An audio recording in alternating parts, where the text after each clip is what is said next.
Alytaus gidas – populiariausias portalas Dzūkijoje.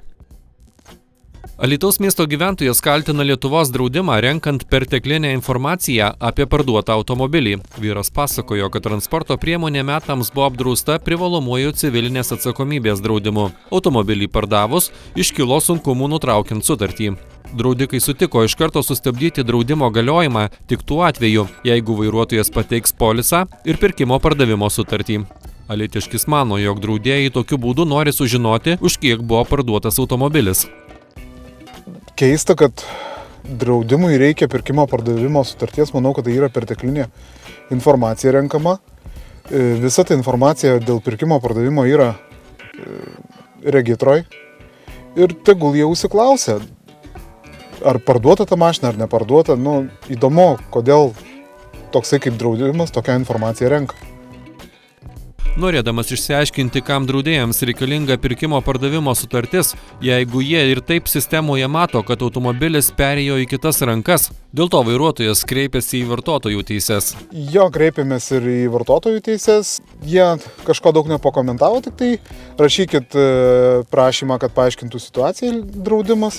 Jeigu jum jinai netiks, tada kreipkitės į juos ir viso labo tai užimtų porą mėnesių atsakymai. Tai kitą kartą pagalvoju, gal paprašiau, tas draudimas tegul baigėsi ir taip ir.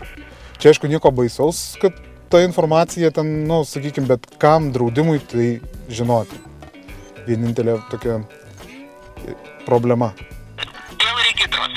Mes visuomet ir ne visi savininkai laiku regitroje išregistruoja automobilius.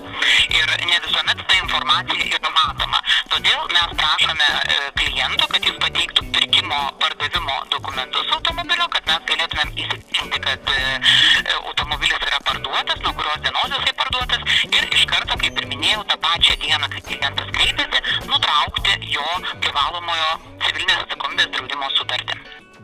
Kiek pagrindo tose kalbose kliento, jog jūs renkate duomenis apie sandorį?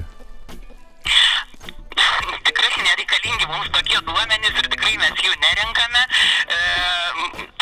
Ta pirkimo ir pardavimo sutartis yra tiesiog įrodymas ir dokumentas, kuris įrodo, kad automobilis tikrai yra parduotas. Ten visos kitos informacijos mums visiškai nereikia ir mes jos niekur nenaudojame. Ir tiesiog jeigu klientui jis baiminasi dėl to, tai jis tiesiog gali tą vietą, kur ten suma nurodyta, tiesiog užtušuoti, kad jeigu jam tai yra problema, kad mes kažkur tai renkame tą informaciją. Mums tokios informacijos tikrai nereikia ir mes jos nerenkame ir niekaip nekaupiame.